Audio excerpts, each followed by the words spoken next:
Today on Pure Pop Radio in Conversation, I'm happy to welcome a pair of really good music guys here. Andrew Taylor of the wonderful melodic pop band Dropkick, who's doing side duty today, with Gonzalo Marcos, who together form another wonderful melodic pop band, the uniquely named The Boys with the Perpetual Nervousness.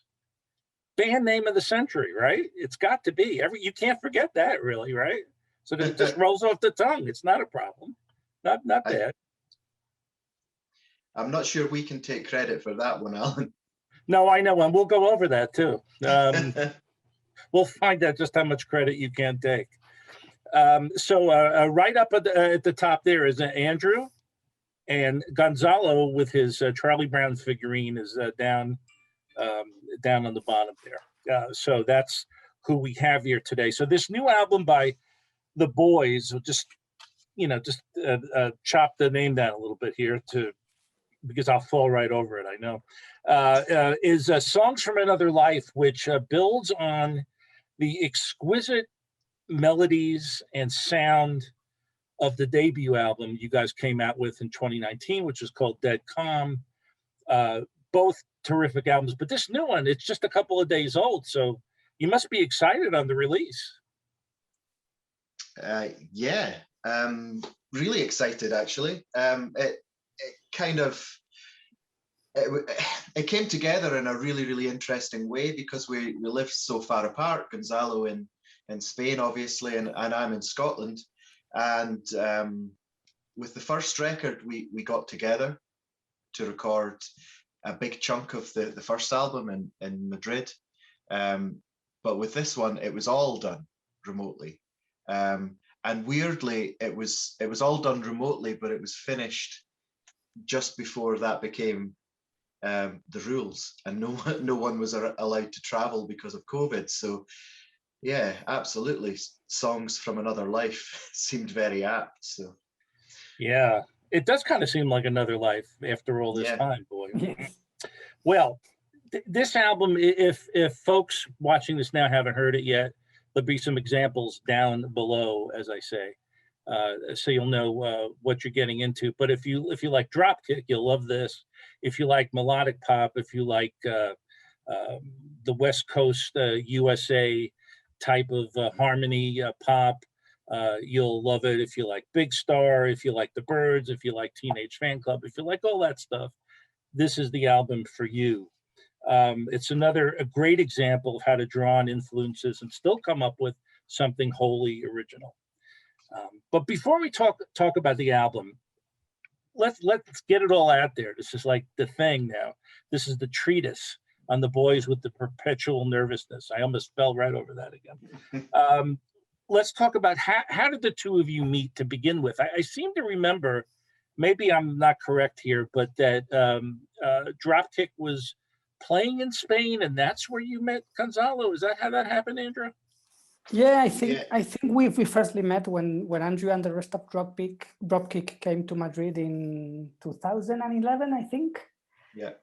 Yeah, I think I spent a couple of years trying to organize a gig for them in here, and finally I succeed. And yeah, I think that was your first time playing in Madrid and the second time in Spain, maybe. That's exactly right. Yeah, we played a couple of times elsewhere, but that was the first time in the capital and the first time meeting you. So that gig was pretty momentous for Dropkick. It was an album launch. It was our first gig with Mike, our drummer, and our first gig maybe with Ian back in the band. So it was, like great memories of that night. Yeah, and I even picked you up at the airport, so you felt like stars. That's true. and so we arrived in Madrid thinking that this was going to be, I mean, it was May. This should be beautiful sunshine, and what a time we're going to have. It rained. It rained. It was just like home. It's just like home. Did you call him beforehand and say, "Hey, Gonzalo, can you serve up a little rain there for me so I can be comfortable?" Exactly. When I get off the plane.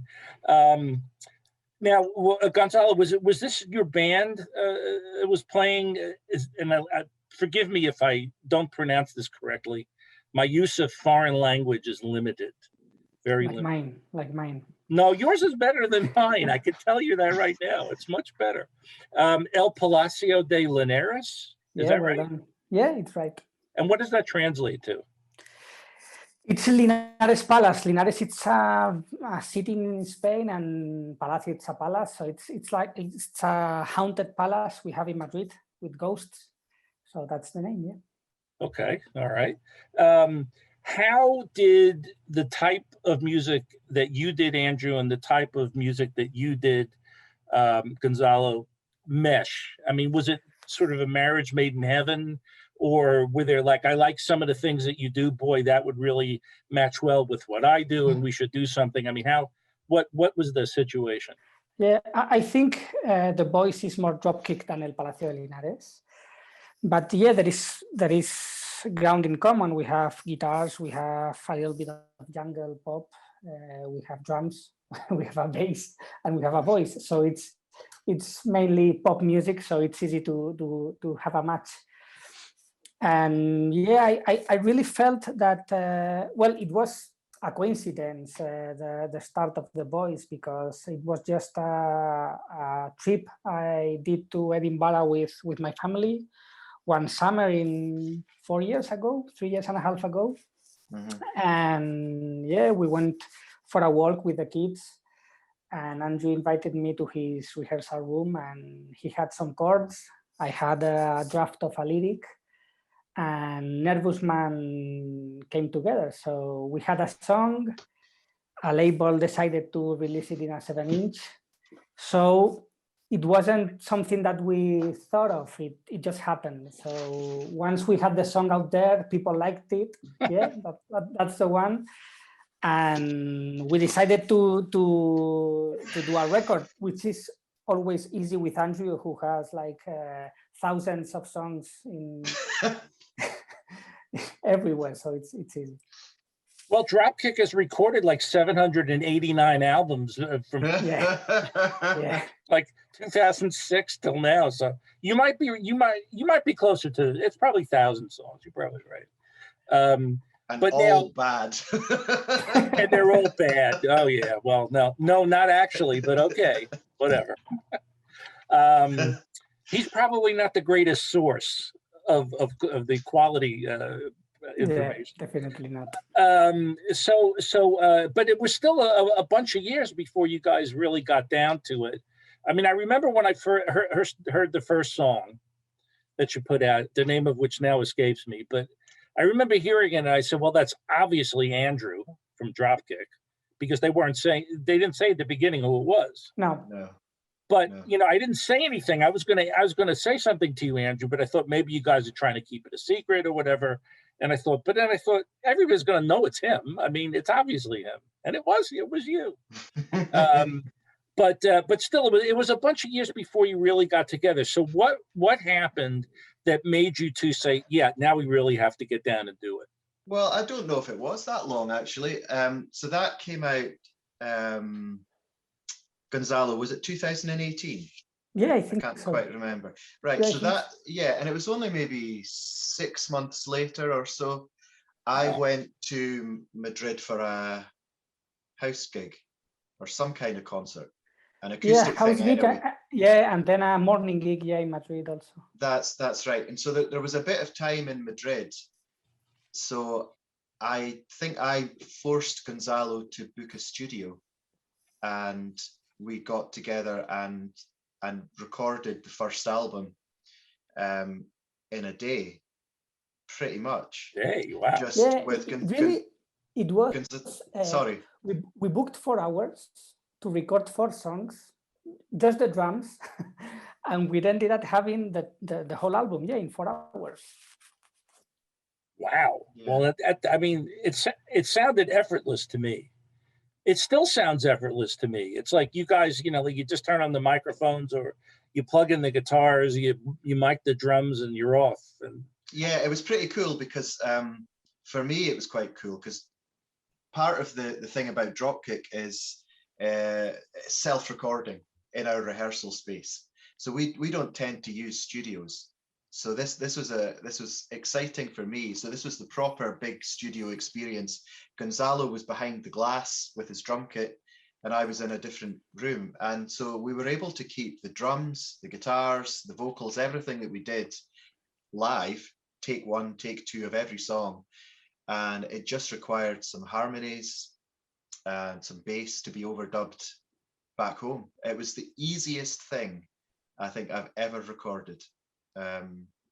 Just, yeah, I loved that day. That was such a good day. You know, it's funny. It's not funny, haha funny, but it's interesting to me. I mean, I think I can think how to do that, but I can't sing and I can barely play an instrument. Although I've tried and the results have not been pretty, I must say. But you know, just how you think it through. You turn on the microphone and, like you say, it was easy. You did a bunch of songs so fast, and it was such an easy. But how does it come so easy to you? Well, what had happened in the months leading up to that is Gonzalo had sent me lyrics, and I mean, they weren't particularly structured in verse chorus. It was, you know, a full lyric, and then from that, I would just pick one, sit with the guitar, and try and come up with a song. And it was really quick, because I remember sending Gonzalo really quick phone demos and, you know, acoustic demos with his lyrics and my chords, and I think we very quickly got to 10 songs, and stopped. We didn't write more than we needed. I think we knew we had 10 straight away that felt like an album. I don't know, Gonzalo, do you agree with me? Did it feel like that? Yeah, fully agree. Yeah, and we also, you forgot to mention that we ate in a Peruvian restaurant that day. But I ate everything, so it was hard to play after that, but we managed to do it, yeah. So you had a Peruvian lunch, you recorded a whole album, you went clothes shopping, you went to a rodeo, you saw a movie. I mean, you packed all that into one day. It's amazing. Rock and roll way of life, yeah. It really is amazing. And if you guys haven't heard these songs yet, it sounds effortless, but obviously there's way more to it than that, obviously. Because if it was that easy, everybody would do it and do it well, and not everybody does it well. So there you go. Now, the name of the band, I thought when I first heard it, you know, it's just brilliant. It's just a great name. The Boys with the Perpetual Nervousness. Now, I did not know there was a Feelies song by that name, because I'm not a big Feelies fan, so I didn't know that. But there's also a book of the same title. So is it the book and the song by the Feelies, which is what, 1979, I think, or 78, 79. Is that where you got the name from, or did you just get lucky? Yeah, the song. I'm a big fan of the Feelies, and yeah, it was, I don't know why we chose it. I can't remember. It was probably my idea, but I don't remember why. Yeah, I know, because we got the name after the song, and the song was called Nervous Man, the first song. So we decided, I just thought of a name that would match with the song, thinking that we would never make any song apart from that one. So all that came afterwards was just a surprise. Were you also aware of the Graham Caveni's book of the same? Did you know the book too? Yeah, I know it exists, but I haven't read it. Oh, okay. And I was ignorant of both, I have to be honest. But I've sorted that since. I've listened to a lot of Feelies since, but it was a band that I didn't really know at all. Yeah, I don't really know them either, to be perfectly honest. But I thought it was very interesting. The only change you made is you made Boys instead of Boy, because you both have to be nervous, I guess, in order for the band name to work, right? It's like Andrew and another guy who's not in the band who are perpetually nervous. that doesn't work, really. As you said before, Andrew, you guys have had to work separately because of this pandemic that's going on, and like you said, the rules changed, and you can't just hop on a plane and go wherever you want to go and do all that.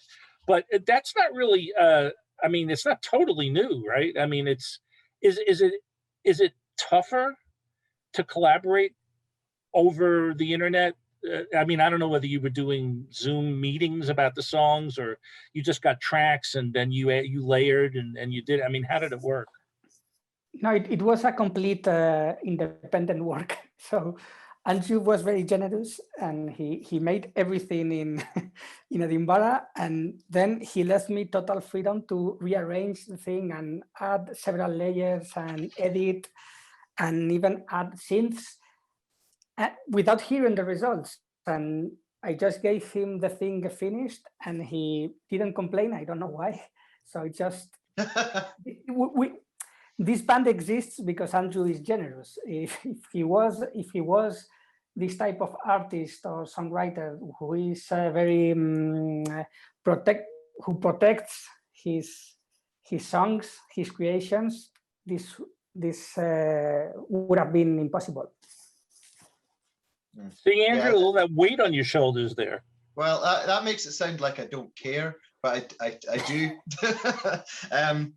No, I think what I decided really early on with this one was, I think we did at one point, Gonzalo, talk about recording the basis of the album in Dropkick's rehearsal room, and Gonzalo was going to come over to Edinburgh this time, whereas with the first one I'd gone to Madrid.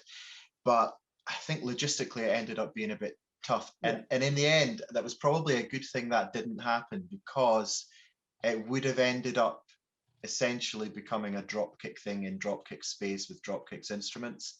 So I was really happy to record my basic parts and let Gonzalo use his judgment, because he's got great ears and he knows exactly what things should sound like. And for that reason, I didn't want it to sound like just another Dropkick thing. So I was totally happy for decisions to be made on songs and instrumentation that had nothing to do with me. So I was quite out of my comfort zone, but I was really happy for that to be the case, because there are things on there that I just wouldn't have done on my own. So it certainly isn't an Andrew recording. It's very much a collaboration, but with both bits being done. Well, what's an example of something you normally wouldn't have done that you did? Okay, there's a song on there called well, How I Really Feel. I don't know, is that what it's called? I can't remember, because it changed its title a couple of times. And I had the basic part of that song for a long time and never finished it. But the bit in that song that I always felt was finished was there was a descending 12-string guitar part, which I thought was the hook. And that was the bit that Gonzalo immediately removed. And he added in a synth part with an alternative melody, which actually makes an awful lot more sense. And I don't miss my part at all. But if it had been there, it would have sounded very much probably like a Dropkick thing. It's interesting. Everybody who likes this kind of pop music, they always talk about influences, you know. So what's it like? Well, they sound somewhat like the Byrds, you know. Oh, I like the Byrds. You know, there's a lot of that, placing the influences on there. The one thing that I noticed in these songs in the second album this time around that's different from the first, and certainly different from Dropkick, is I notice the influence of the Cars in there. There's a lot of those little things like almost Fountains of Wayne, but it's a definite Cars influence. Was that intentional? Were you thinking that? Yes, I was. Yeah, there are a lot of like muted guitars that didn't exist at the beginning. There are a lot of keyboards, synths, little games, with the synths that didn't exist. So yeah, one of the main ideas when I was, because I didn't record it in Madrid, I went to San Sebastian, which is in the north of Spain. So I had to drive for 5 or 6 hours by myself. So I was listening to the songs that Andrew sent me. Yeah, and I was always thinking about finding like I don't know how to say that, like the funniest, to make them become the funniest song, the funniest possible songs. No, so I wanted to find the funny in the songs, something like that. So I was like obsessed in these couple of days I spent in the studio in adding like these Z Malibu Kids. You know the band? The who? Z Malibu Kids. Oh, It's, right. Yeah, from the Red Cross guys. Yeah, I was thinking of them. I was thinking of the Cars from Days of Wayne. Yeah, even Sugar. Yeah. So it was like adding something new and a little bit different to Dropkick. It is, and you know, some of these things I'm still hearing for the first time. They catch my ears when I'm listening to it. So you know, like there's a few songs where a lot of the songs are, you know, the big chimey sort of big open ringing guitar chords that I've put down, but it's so subtle, but it's there in the stereo image where there's loads of that kind of. That's what I'm getting at, right? And I just, that's nothing to do with me, and I didn't hear that in the songs, and I think that's the genius of Gonzalo, actually, that he's added all of these things in the mix that they enrich it and they enhance it, but they're not in your face. You know, they're not very always subdued. Yeah. And but see, if those parts are not there, I listened to some of the original kind of rough mixes of just the bits I'd done to start with, and my God, do you notice? It's like there's a whole weightiness of the song that's just not there, and it's all of the textures and layers that Gonzalo put in that make it. Well, that was the first thing that I heard when I was listening to it the second time. I said, boy, what is that thing that's different about this? And that's what I heard, that this, it's very subtle. It's not in your face. It's just it's the basis. It's down there on the bottom, you know, below the sea level. It's just hanging out there, but it does give a weight and a diversity to the songs that might not have been there had Gonzalo not put that stuff in. You know, you raise the bar, if you know what I mean, Gonzalo. You raise the bar by doing things like, and you say funny. It's like it brought a smile to my face to hear that, because aside from Fountains of Wayne, Stacy's Mom, you don't really hear too much Cars influence in anything. You know, I mean, Stacy's Mom is all Cars all the time, pretty much. But you took some of those elements and they're very subdued. They're there, and you can spot them if you're listening for what is different, you know, about the song. So I think that's a great thing that you did. The other thing I noticed is that the album it's all upbeat. It's at least medium to fast tempo the whole way through until the end, when you've almost got a power ballad. You know, if you'd stuck an electric guitar in it and went brum brum brum brum brum brum, you know, something like that, then it would have been a power ballad. It'd have been like Journey or something. So was that the idea, that you wanted to make an album that was almost completely up tempo, or was it in the process of writing the songs, they just basically dictated to you subconsciously what the album was going to be made of? I don't remember that we really had any grand plan for how the album would go in terms of tempo or anything like that. But interestingly enough, some of the songs in their earliest form for me started over 20 years ago. Some of these are very, very old songs in my mind. And that last one, In Between, was pretty much written, I would say about 2001, maybe earlier than that. Wow. So yeah, and I rediscovered a box full of mini discs, and on those mini discs were so many home recordings from way before Dropkick kind of released anything, and I had been looking through them just out of interest, and I was kind of astounded at how many songs that sounded terrible in the way they had been done, by me as maybe a 16 or 17-year-old, but how many of them had potential? And I think we picked quite a lot of them as the starting point for this album. So it's weird because there's some really new things on this, and there's some really old things on this, but they just kind of mesh together, and it works so well. Well, good is good, regardless of where it comes from, right? I remember a review of a Pink Floyd album. It might have been The Wall, maybe Wish You Were Here, I can't remember. But the line was that Pink Floyd is a band that never throws an idea away. You know, they always work every idea. And to me, I've expanded that in my mind over the years to include that box of mini discs that was sitting in the closet that you haven't touched in 20 years, or, you know, some sheet music, some notes that you jotted down. Those ideas may lie dormant for a couple of decades, but eventually they're probably going to get used in one form or another. Maybe just one line in a song. Maybe it's the line that it's the bridge that you're missing, you know, in the song to bring it to get you to the chorus.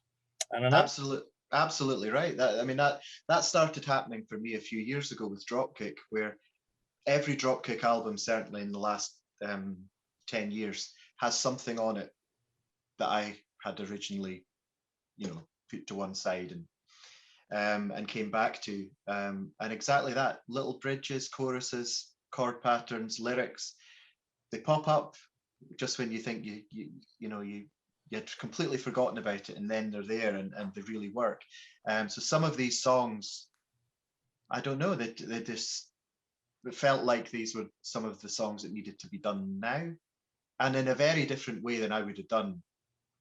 So different than I would have done originally. But that's what you get when you have a guy like Gonzalo, you know, who says, "I know what to do with that. Leave it with me for a couple of hours. Yeah. I'll be back." Yeah, absolutely.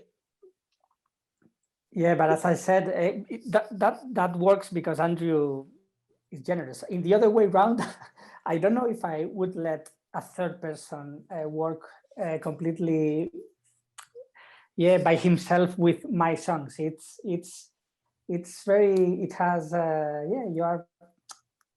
you have to be ready to lift that.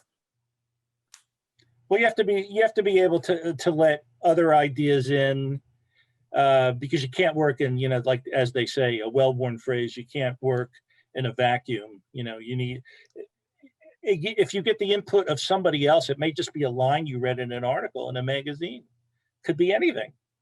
Yeah, I mean, that song you're just talking about, the last one on the album, I heard it on the radio last night, and it finishes with a vocoder. I presume it's a vocoder. I wasn't there, but it sounded great on the radio. And, you know, that was an example. It's just, I would never have done that and had a robot voice going through the end of a song, and it sounded so good, and like nothing else in the show I was listening to last night when it came on. Yeah. And plus, you heard yourself on the radio, which is always great. Yeah. Hey, yeah, you know, I years and years ago, I did some interviews in an oldies show, and a lot of big name acts like, I don't know how many you guys would know, like Lou Christie and Sam the Sham and the Pharaohs, you know, 60s groups and artists. And I said Sam the Sham was a guy, he dressed in, like, he had like a whole outfit on, a whole costume thing, and he talked like this. You know, and I said, "Do you remember where you were the first time you heard yourself on the radio?" And he goes, "Yeah, man, I was in my convertible. We were driving 75 miles an hour. The wind was blowing through my hair, and I heard Little Red Riding Hood come on." You know, and I'm like, okay, I'm sure it didn't happen like that, but still, you know, I mean, it's got to be exciting to hear yourself coming out of a speaker. Yeah, it never loses its thrill. It's really fantastic. Yeah, I mean, I can never really get my head around that anybody wants to listen to anything I've done. So to have that happen is just fantastic. Yeah, really good. Yeah, well, you got more fans than you might think. I'm telling you, your stuff is just, it's constantly great. And Gonzalo, welcome to the fray. Welcome to the fray. I'm glad you're there too. I just wanted to mention a couple of the other songs on here. The ones that are my favorites today might be different tomorrow, who knows? But I like a Rose Tinted Glass, Very Birds, Summer. That one has a lot of a Cars vibe going with it. I like that one a lot too. And then Falling Through, also some car. There's a lot of car stuff in there. I think that anybody who listens to this, who likes the kind of music, Andrew, that you've been doing for 100 years, is going to love this. There's nothing not to love about it. I mean, am I right, Gonzalo? You made a great album.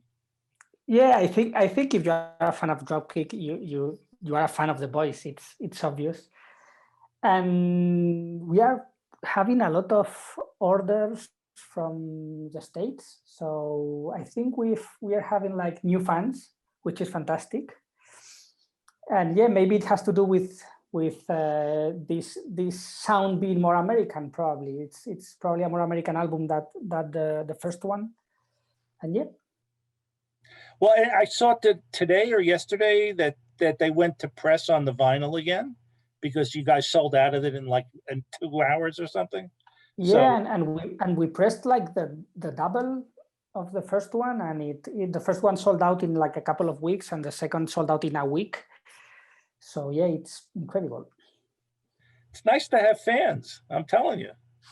All right, yeah. So where do you go from here? I mean, you're already thinking about a third go round for the boys with the nervousness issue that they have to deal with every day. Are you going to do another one? I'd love to. I don't think we're really we haven't talked much about it yet. I would. I mean, I think if I had my way, I'd release an album every couple of months, so, which is maybe not great, but yeah, I would certainly do another one. I think we could certainly do that. Do you know what I'd love to do? We only got the opportunity to play one gig, the October before COVID, and it was really great fun. We played all of the songs from the first album and a couple of the songs that are on the new album. That was such a great laugh. I would love to do another show at some point. So that would be a big ambition of mine, to do a second boys gig. Well, we need to get you guys to come over to the States. I mean, it's all well and good to play in, Scotland and I don't know, Spain, but you got to come over here too, because we'd like to see you too. Well, I'd go anywhere, to be honest with you. I mean, it would be a dream to play in America. At this moment in time, I would love to just have a rehearsal with a band, just to play with other people, just to see people. So yeah, it just feels like a completely different time when you could play gigs. Well, that's true. That's true. But you know what though, the good thing, if you have to look for good things come out of this pandemic, I call it the pandemic year, even though it's longer than a year. But one of the great things about it is, to get through it, we have all this great music, and it's all fine for me to whistle or sing in the shower, but nobody wants to hear that. They want to hear you. And now you've got this great new album. You and Gonzalo, look, he's smiling down there. He knows it's good too. The boys with their Perpetual Nervousness. It's the new album, Songs from Another Life, and it can be purchased. Yes, it can, and you should. And there's more vinyl now, so go. Bubble Integral Records Bandcamp page. See, now when I wrote the questions, I said the 12-inch vinyl is already sold out, but it's not. So go and do it. Do your thing and get the vinyl. You can also get it as a download on Amazon, Apple Music, and Cool Cat Music. We should say Cool Cat Music too. So go there. Go whatever your favorite place is. Get it in any form you like, but get it, because it's one of those albums. It's over. You're like, is that it? No, that can't be it. I'll play it again. Why not? And then they do, and then they just love it some more. So the boys with the Perpetual Nervousness, that is the greatest band name ever. I mean, it just really is. And these are the two boys right here. See, it's Andrew Taylor from Dropkick and Gonzalo Marcos, who's down there with Charlie Brown And you've got the vinyl behind you, don't you? Isn't that what that is there? You got the vinyl. Yes. See? Yeah. Look at that. See, he's got visual aids right there. Beautiful, colorful cover. Very nice. I like it. Thanks for being prepared. I like that. That's good. Well, thanks for being here today, guys. With this, I wish you best of luck with this album. But you're already off and running, so I know it's going to be great. And then you'll be on like your 10th album. You'll be like, well, we're celebrating our 10th anniversary now. Like, no big deal. No big deal. So thanks for being here today, and best of luck with the perpetual nervousness. Thanks for being here. Thank you very much, Alan. That's very kind of you.